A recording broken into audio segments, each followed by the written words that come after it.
अगर तुम हॉरर के दीवाने हो तो ये खौफनाक कहानी तुम्हें चौंका कर रख देगी। ये कहानी है चार दोस्तों की जो एक रात के लिए जंगल में कैंपिंग करने गए थे, लेकिन उन्हें नहीं पता था कि ये रात उनकी जिंदगी की सबसे डरावनी रात बन जाएगी।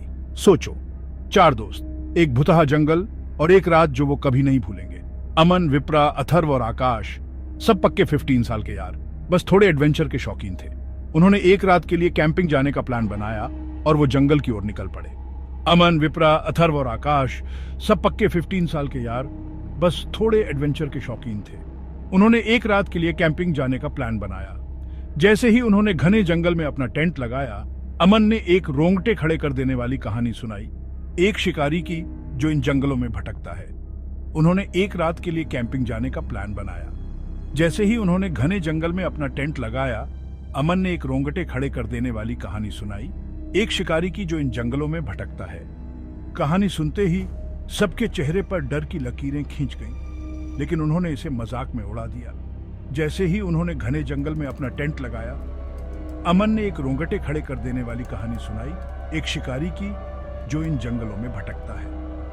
रात हुई और एक डरावनी खामोशी ने जंगल को अपने आगोश में ले लिया। चारों दोस्त कैंप फायर के पास बैठे थे और अमन ने एक और डरावनी कहानी सुनानी शुरू की। रात हुई और एक डरावनी खामोशी ने जंगल को अपने आगोश में ले लिया। चारों दोस्त कैंप फायर के पास बैठे थे और अमन ने एक और डरावनी कहानी सुनानी शुरू की। अचानक टेंट की जिप अपने आप खुलने लगी। सबने एक दूसरे की ओर देखा और उनके चेहरों पर डर साफ झलक रहा था। अचानक टेंट की जिप अपने आप खुलने लगी। सबने एक दूसरे की ओर देखा और उनके चेहरों पर डर साफ झलक रहा था। बाहर निकलते ही उन्हें एक घना रहस्यमयी कोहरा घेर लेता है। कोहरा इतना घना था कि उन्हें कुछ भी साफ दिखाई नहीं दे रहा था। बाहर निकलते ही उन्हें एक घना रहस्यमयी कोहरा घेर लेता है। कोहरा इतना घना था कि उन्हें कुछ भी साफ दिखाई नहीं दे रहा था। तभी उन्होंने सुनी एक खून जमा देने वाली चीख जिसने रात की हवा को चीर दिया। आकाश चिल्लाया, भागो! और सबने दौड़ना शुरू कर दिया। तभी उन्होंने सुनी एक खून जमा देने वाली चीख जिसने रात की हवा को चीर दिया। आकाश चिल्लाया, भागो! और सबने दौड़ना शुरू कर दिया। वो जंगल में भागने लगे, लेकिन उनके पैर शीशे के हो गए थे। हर कदम भारी लग रहा था और डर ने उन्हें जकड़ लिया था। वो जंगल में भागने लगे, लेकिन उनके पैर शीशे के हो गए थे।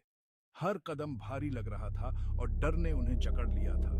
और फिर उन्होंने उसे देखा, शिकारी, आधी मरी सी सूरत और खून जैसी लाल आंखों के साथ वहीं खड़ा। उसकी आंखें जैसे उनकी आत्मा को चीर रही थी।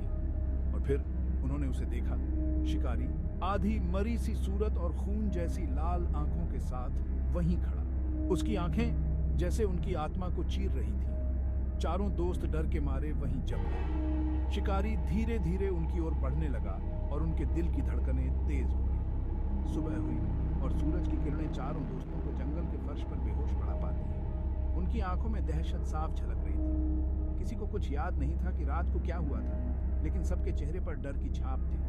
उनकी आंखों में दहशत साफ झलक रही थी। किसी को कुछ याद नहीं था कि रात को क्या हुआ था, लेकिन सबके चेहरे पर डर की छाप थी। उस भयानक रात के बाद उन्होंने कसम खाई कि कभी उस शापित जंगल में वापस नहीं लौटेंगे। उन्होंने अपने अनुभव को एक सबक के रूप में लिया और तय किया कि अब से वो सिर्फ सुरक्षित जगहों पर ही कैंपिंग करेंगे। उस भयानक रात के बाद उन्होंने कसम खाई कि कभी उस शापित जंगल में वापस नहीं लौटेंगे। उन्होंने अपने अनुभव को एक सबक के रूप में लिया और तय किया कि अब से वो सिर्फ सुरक्षित जगहों पर ही कैंपिंग करेंगे। तो अगली बार जब तुम एक मजेदार कैंपिंग ट्रिप के बारे में सोचो तो ये कहानी याद रखना। तो अगली बार जब तुम एक मजेदार कैंपिंग ट्रिप के बारे में सोचो तो ये कहानी याद रखना। कुछ कहानियां बेहतर हैं अनकही छोड़ दी जाए, और ये कहानी उन कहानियों में से एक है। ये कहानी हमें याद दिलाती है कि कभी कभी हमारे सबसे बड़े डर हमारे ही दिमाग की उपज होते हैं, लेकिन कभी कभी वो सच भी हो सकते हैं। कुछ कहानियां बेहतर हैं अनकही छोड़ दी जाए, और ये कहानी उन कहानियों में से एक है। ये कहानी हमें याद दिलाती है कि कभी कभी हमारे सबसे बड़े डर हमारे ही दिमाग की उपज होते हैं, लेकिन कभी कभी वो सच भी हो सकते हैं। इसलिए हमेशा सतर्क रहो और अपने आसपास की चीज़ों का ध्यान रखो। कौन जाने अगली बार तुम्हारी कैंपिंग ट्रिप कैसी हो।